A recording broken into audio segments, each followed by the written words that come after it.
Good morning बच्चों। बेटा जैसे जानते हैं कि पिछले वीडियो में हम लोगों ने जो कंप्लीट किया था वो यूनिफिकेशन ऑफ इटली पढ़ रहे थे, हम लोग कंप्लीट नहीं कर पाए थे। यूनिफिकेशन ऑफ जर्मनी को हमने कंप्लीट कर लिया था। तो आज जो हम लोगों को पढ़ना है वो यूनिफिकेशन ऑफ इटली को कंप्लीट करना है। यूनिफिकेशन ऑफ इटली को कंप्लीट करना है। तो इसके बारे में सबसे पहले मैं आपको बता दूं, यूनिफिकेशन ऑफ इटली का मतलब होता है कि combining of the 7 part of its Italian speaking area. तो वो 7 part of Italian speaking area कौन कौन थे? तो unification of Italy means combining of all दो 7 इटालियन स्पीकिंग एरियाज को या जो किंगडम है उनको यूनिफाइड करके एक कंट्री के रूप में कन्वर्ट करना, एक नेशन स्टेट के रूप में कन्वर्ट करने के प्रोसेस को हम लोग यूनिफिकेशन ऑफ इटली कहते हैं। तो वो उनमें से कौन कौन से 7 स्टेट थे वो देख लेते हैं। 7 स्टेट थे Sardinia,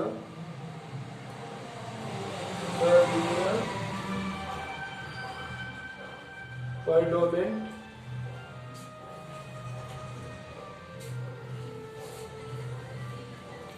Sardinia, Piedmont, Lombardy, Venetia, Sicily, Naples, परमा, रोम।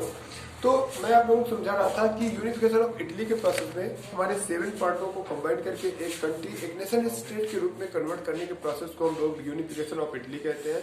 ये 7 पार्ट कौन कौन से हैं याद करो। Sardinia, पर्डामोन, लुम्बार्डी, Venetia, Sicily, Parma, Naples, रोम। इन 7 पार्टों को कंबाइन करके एक नेशन स्टेट के रूप में कन्वर्ट करने के प्रोसेस को हम लोग यूनिफिकेशन ऑफ इटली कहते हैं। तो unification of Italy is clear that combining of joining of all these 7 Italian speaking areas into a nation state is known as a unification of Italy. Unification of Italy में सबसे ज्यादा important role बेटे जो है Sardinia, पार्डोमेंट। हम जब unification of Germany पढ़ रहे थे तो in that chapters in that part I have discuss that it was completed in the leadership of Persia which was one of those 39 part. The same like unification of Italy का जो unification होता है वो in the leadership of the Sardinia, Piedmont के leadership में होता है। Sardinia, Piedmont के लीडरशिप में होता है। उसका रीजन ये था बच्चों कि जो बाकी के पार्ट थे, चाहे वो रोम रहा हो, चाहे परमा रहा हो, चाहे सिसिली रहा हो, चाहे लुम्बार्डी रहा हो, चाहे वेनेटिया रहा हो, all this were in the control of the foreign powers. लेकिन जो सार्डिनिया पार्डोमेंट था that was ruled by the local people of the Italy. बाकी के सारे पार्ट हम लोगों ने लुम्बार्डी और वेनेटिया के बारे में बताया था मैंने कि लुम्बार्डी और वेनेटिया जब आप लोगों ने वियना ट्रीटी पढ़ा था तो वहां भी उसका नाम आया था। और मैंने बताया था कि वो that part were given to the Austria. ऐसा मैंने डिस्कस किया था कि वो पार्ट फ्रांस, आज जब फ्रांस के नेपोलियन डिक्टेटर नेपोलियन को डिफीट किया गया था वियना ट्रीटी में, तो उसमें मैंने डिस्कस किया था कि वियना ट्रीटी के बाद इस पूरे पोर्शन को किसको दिया गया था, that was given to the Austria. तो मेरे कहने का मतलब भाई सारे पार्ट, जो सेंट्रल पार्ट था Rome, that was the ruled by the local people of the, that was ruled by the Pope के थ्रू रूल्ड किया जा रहा था। बाकी के बाकी जो पार्ट थे that these were ruled by the foreign powers. That's was the reason it was the moral responsibility of the Sardinia Piedmont to unified it in a form of the nation state. तो अगर हम बात करते हैं कि what is the unification of Italy, तो starting you have to start that before coming in this form Italy which we are today seeing. It was divided in 7 part. In those 7 part were Sardinia, Piedmont, Lombardy, Venetia, Sicily, Parma, Naples and Rome.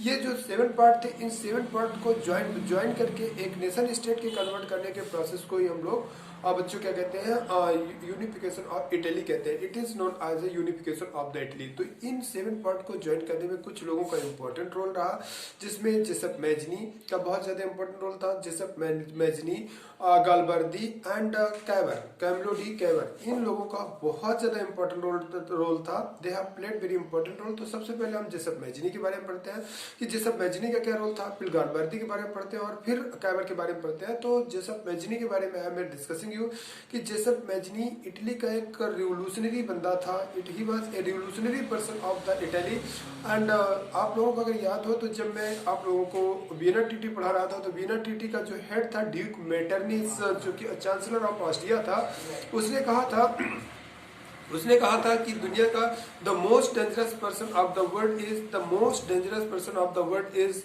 Joseph Mazzini who support to the democratic language, जो democratic language को support करता है जो democratic process को support करता है, he always support to the democratic process. इस वजह से एंड और उसकी जो सोच थी वो नेशन स्टेट को सपोर्ट करता था in place of the patchwork small empires. वो छोटे छोटे एम्पायर्स की जगह पर एक नेशन स्टेट को सपोर्ट करता था। इस वजह से जोसेफ मेजनी ने कहा था, ड्यूक मैटर्नी जी ने कहा था, कि दुनिया का सबसे खतरनाक the most dangerous person of the world is mister Joseph Mazzini, क्योंकि वो मोनार्चियल सिस्टम को एलिमिनेट करना चाहता है and in place of it democratic system को एस्टेब्लिश करना चाहता है। He wanted to establish the democratic systems that he was declared as a most dangerous person of the world। इसके बाद फिर मैंने बताया था कि जोसेफ मेजनी जो थे वो बेटे अपने रिवोल्यूशनरीज आइडिया की वजह से, क्योंकि he always support to the unified Italy and he always support to the nation state and he support to the democratic system in place of the monarchial system. That's why he has a very revolutionary idea. उस समय के हिसाब से बच्चों जो revolutionary उस समय के जब हम एटमॉस्फेयर में देखते हैं तो उस समय के हिसाब से डेमोक्रेटिक आइडिया को सपोर्ट करना, जो मोनार्चियल सिस्टम था, सब जगह लगभग मोनार्चियल सिस्टम था, कोई नेशन स्टेट का बहुत ज्यादा नेशन स्टेट का फॉर्मेशन नहीं हुआ था, कुछ ही नेशन स्टेट अपने सेट में आ पाए थे। तो उस समय एक डेमोक्रेटिक सिस्टम को elimination of the king and kingdom को एलिमिनेशन करने की बातें करना, इट वाज वेरी मच एक तरीके से रिवोल्यूशनरीज बातें थी, रिवोल्यूशनरीज टॉकिंग थी। तो इस वजह से आपने इस रिवोल्यूशनरीज आइडिया की वजह से जोसेफ मेजनी को बच्चों वहां से एग्जाइल कर दिया जाता है। He was exiled from the Italy for some years because of his revolutionaries idea. तो जब वो बेटे एक्साइल कर दिए जाते हैं तो वो चले जाते हैं इंग्लैंड, और इंग्लैंड में he become the member of a secret society which name was Carbonari नाम के एक सेक्रेट सोसाइटी के वो मेंबर बन जाते हैं, और मेंबर बनने के बाद he became the member of the secret society which was known as a Carbonari society के मेंबर बन जाते हैं। और मेंबर बनने के बाद व्हेन ही जब बच्चों वो रिटर्न बैक होते हैं after completing his exile, when he return back to India, then he form his own secret society which name was Young Italy. बच्चों मैं बता दूं, यंग इटली से बहुत ज्यादा लोग भी प्रभावित थे। इवन आपके भगत सिंह, इंडिया के भगत सिंह या अनुशीलन समिति के जो फाउंडर थे सचिननाथ सन्याल वगैरह, ये लोग भी क्या कहते हैं बच्चों बहुत ज्यादा अफेक्टेड थे। सेक्रेट सोसाइटी इंडिया में भी सेक्रेट सोसाइटी थी, चाहे वो आपकी अनुशीलन समिति हो जो बंगाल में बनाई गई थी, ये सब सीक्रेट सोसाइटी थी, या अभिनव भारत हो जो कि चापेकर बंधुओं के थ्रू क्या कहते हैं, और या लाला के थ्रू जाकर के इंग्लैंड में बनाई गई थी। तो इनको ये सेक्रेट सोसाइटी थी। They were very much influenced by the Joseph Mazzini idea of Joseph Mazzini and Young Italy. तो यंग इटली की एस्टेब्लिशमेंट करते हैं Joseph Mazzini. Young Italy was founded by Joseph Mazzini in in after returning back from the England, when he again times returned back to England, then he founded to the young Italy। तो he changed the mind level of the people, उन्होंने लोगों के mind level को change किया था। he has changed to the mind level of the people and tried to establish the nation state, और he support to the people, he prepared to the people, वो लोगों को तैयार करते थे to form a nation state and to support the democratic ideas। That's why the reason he is known as a mind of the Italy, because he was changing the mind of the people of the Italy कि आप लोग nation state को support करो और आप लोग patchwork empire की जगह पर एक नेशन स्टेट को फॉर्म करो। This was the mentality of the क्या नाम जोसेफ मेजनी। तो जोसेफ मेजनी का एक इम्पोर्टेंट रोल था, जिसमें जो एक पढ़े लिखे ग्रुप को एक नेशन स्टेट के लिए तैयार करते हैं in place of the patchwork empire की जगह पर। इसके बाद जो दूसरा रोल जो हम लोग देखते हैं, द सेकंड रोल वाज गालबर्दी। तो गालबर्दी के बारे में देखा जाए तो उन्हें स्वॉर्ड ऑफ इटली कहा जाता है। वो सडन आते हैं और वो अपने वॉलंटियर्स के साथ आते हैं, आर्म वॉलंटियर के साथ आते हैं, अपने सेना के साथ आते हैं, कह सकते हैं का निजी सेना के साथ आते हैं, और आकर के वो सिसिली और नेपल जो कि आइलैंड पार्ट ऑफ इटली थे, जो island part of Italy present time पे सिसिली और नेपल्स, इनको जीतते हैं और इनको जो वहाँ के चीफ मिनिस्टर थे जिनकी लीडरशिप में ये सार्डिनिया प्रेडोमिनेंट के चीफ मिनिस्टर कैवर थे, उनकी लीडरशिप में ये यूनिफिकेशन का प्रोसेस कंप्लीट हो रहा था, तो उनको देकर के वो फिर से अपने देश के लिए चले जाते हैं। But this was the role of कि वो एक आर्म वॉलंटियर के रूप में आते हैं एंड उन्होंने इन दोनों एरियाज को जीत करके कैवर को दिया था। This was the role of the Cavour who is considered as a sword of Italy. और तीसरा इंपॉर्टेंट रोल जो था बेटा वो chief minister of Sardinia predominant mister Cavour का था,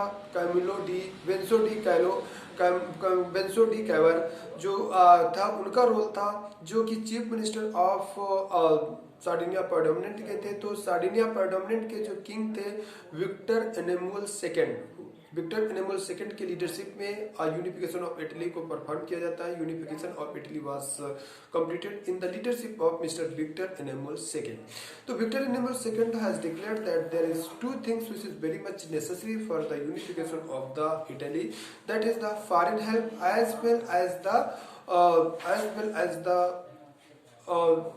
strong army. The two things were declared as very much helpful for the unification of Italy. That was the foreign help as well as the